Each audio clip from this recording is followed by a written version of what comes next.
Assalamualaikum, kembali lagi di video saya. Kali ini saya akan membuat video trading saham emiten AGII atau Aneka Gas Industri (TBK).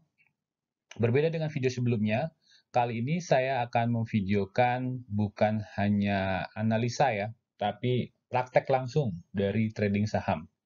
Oke, saksikan berikut ini.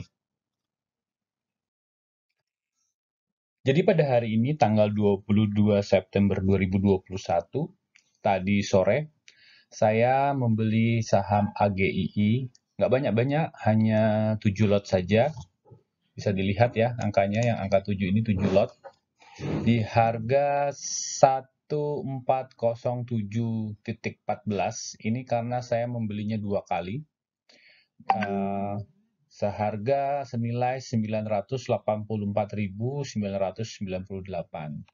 Oke, mungkin bagi Anda ini adalah uang yang kecil, nggak apa-apa.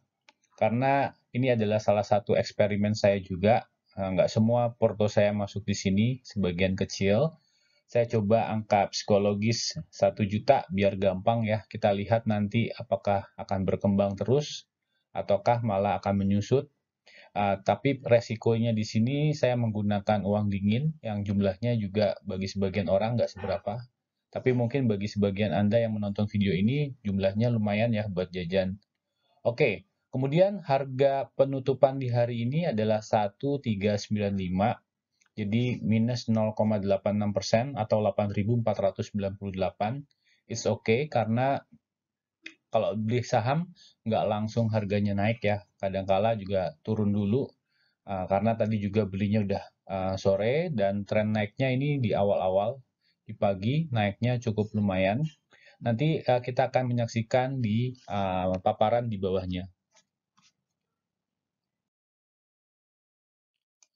Ini adalah tampilan grafik yang saya lihat untuk horizon yang cukup panjang. Jadi sebelumnya ada 2 kali kenaikan harga AGII yang cukup lumayan tinggi ya. Nah, di kenaikan pertama di sebelah kiri kita bisa lihat kalau tidak salah ini terkait dengan uh, kenaikan corona pada waktu itu kalau nggak salah. Jadi kebutuhan akan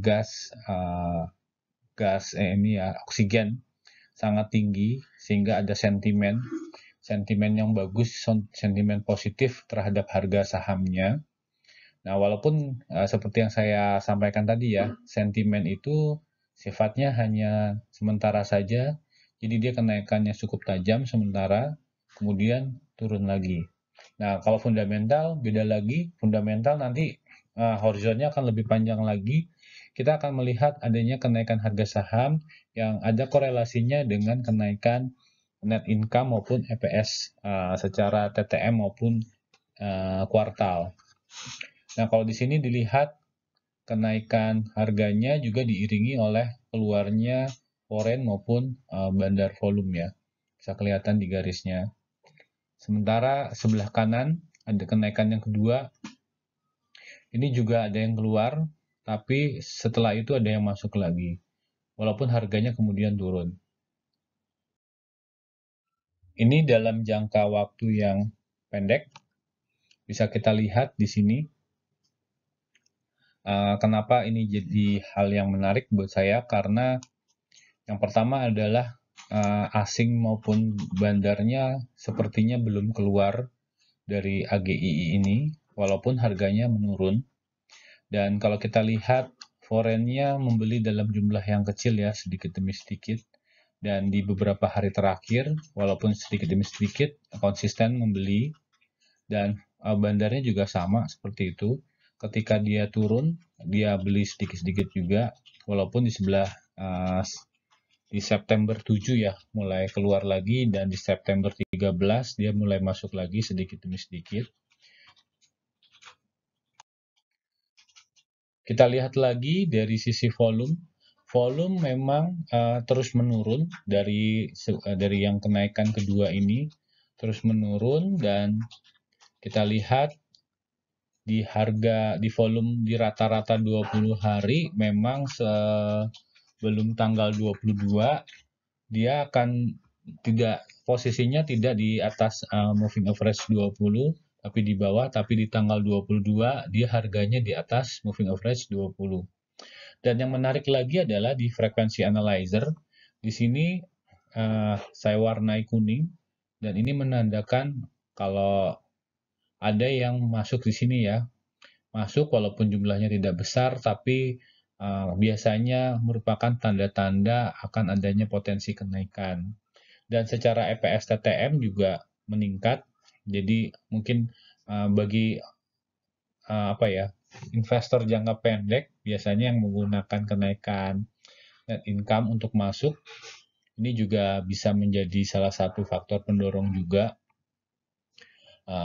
yang akan mengurangi permintaan, sementara nanti permintaan apa penawaran ya karena diserap. Sementara permintaannya mungkin akan sama, penawaran yang turun dan itu bisa menaikkan harga. Kemudian juga saya melihat, saya menggunakan moving average 200, di mana harganya walaupun pernah menyentuh di bawah moving average 200, kemudian naik lagi, mantul lagi. Nah, bagi teman-teman yang belum mengetahui bahwa moving average 200 ini dianggap sebagai support yang paling kuat ya secara teknikal. Kenapa 200 dianggap yang paling kuat? Karena 200 ini mencerminkan kinerja dalam 1 tahun. Jadi kalau misalkan emitennya lebih baik dibandingkan tahun lalu, maka idealnya memang harganya di atas moving average 200. Berarti dia dibandingkan tahun lalu itu lebih bagus. Tapi kalau misalkan di bawah 200, berarti kinerjanya itu di bawah tahun lalu. Nah, jadi sehingga angka 200 ini kalau hemat saya sih dianggap sebagai yang terkuat. Banyak saya lihat di video maupun di buku-buku trader-trader yang menggunakan moving average MA 200. Nah, di sini bisa dilihat ya posisinya sudah di atas 200.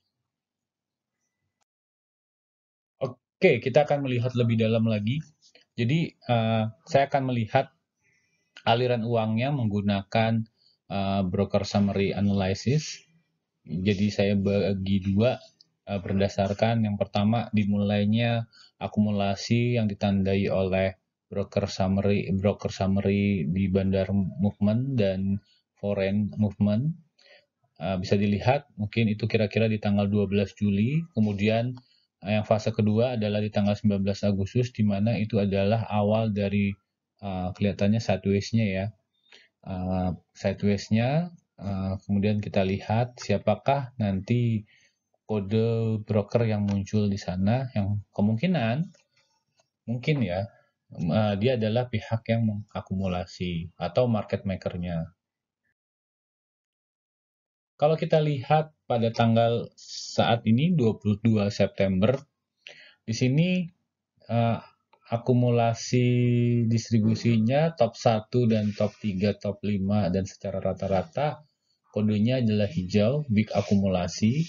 Kemudian kita lihat di sini pihak yang membeli adalah 4,5 billion oleh PD dengan harga rata-rata 1372, kemudian ZP 583,6 M, di average-nya 1364.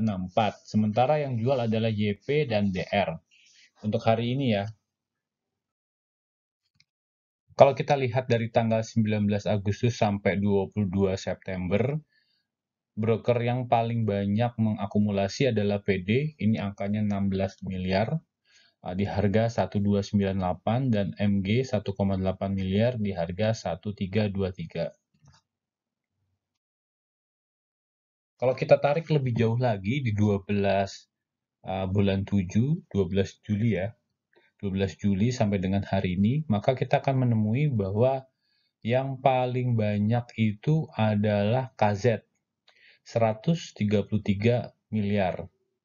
Oke, kemudian disusul oleh RF, 47 miliar, kemudian LG, 41 miliar, ZP 14 miliar, dan AK 5 miliar.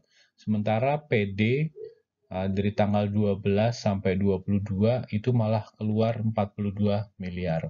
Jadi di sini kita bisa melihat bahwa yang mungkin saja market maker-nya adalah PD, KZ, RF, dan LG, serta ZP. Mungkin saja, karena mereka kalau kita tarik dalam jangka panjang, justru secara kumulatif mempunyai balance yang cukup tinggi ya, 133 miliar. Walaupun di akhir-akhir ini malah PD yang mengakumulasi. Di harga rata-ratanya 1608. Kapan rencana saya akan exit? Yang pertama, kalau terjadi penurunan hingga berdasarkan perhitungan saya di angka 1300, saya akan keluar. Atau kalau saya masih yakin lagi karena indikator menunjukkan kayaknya nih hanya sementara saja, maka saya akan mungkin keluarnya di angka 1200. Ini bukan untuk ditiru, ini karena eksperimen saya. Jadi 1300, kalau misalkan dia turun esok hari atau 1200, kalau misalkan di sore hari saya merasa yakin ini akan ada kenaikan. Kemudian juga take profit-nya kapan? Take profit-nya kalau kita lihat di situ angka yang ininya ya secara psikologis di 0,5 di 1500 take profit pertama, take profit kedua di 1576, dan di take profit ketiga mungkin di angka 1700. Jadi target price-nya seperti itu. Kalau misalkan masih yakin mungkin 1800 sampai 2000, tapi kita pakai target konservatif saja, kita cari peluang di tempat lain. Cuma kalau kita lihat indikatornya menunjukkan hal yang positif gitu ya, itu mungkin akan di hold. Tapi kalau misalkan indikatornya menunjukkan adanya tanda-tanda kurang bagus, terutama di sore hari, maka saya akan putuskan untuk keluar. Jadi sudah dipersiapkan resikonya untuk keluar dan juga dipersiapkan kapan kita ambil take profit. Oke, demikian video saya. Saksikan perjalanan dari trading saya di emiten AGII ini. Mungkin saya akan update lagi di esok hari sampai dengan take profit ya, sampai dengan nanti kita cari ke saham baru. Jadi ini bisa menjadi perjalanan trading yang bisa teman-teman saksikan. Oke, segitu aja. Oh ya, mungkin teman-teman nanti akan melihat adanya profit atau loss. Nah, itu biasa dalam trading. Probabilitasnya juga ada, pasti ada ya. Kalau berdasarkan pengalaman saya, nggak 100% bisa win terus. Kadang kita juga loss. Tapi di situ kita lihat secara akumulasi win rate-nya, kemudian secara total akumulasi profit-nya ini masih surplus atau minus. Nah, nanti bisa teman-teman saksikan sendiri. Oke, terima kasih.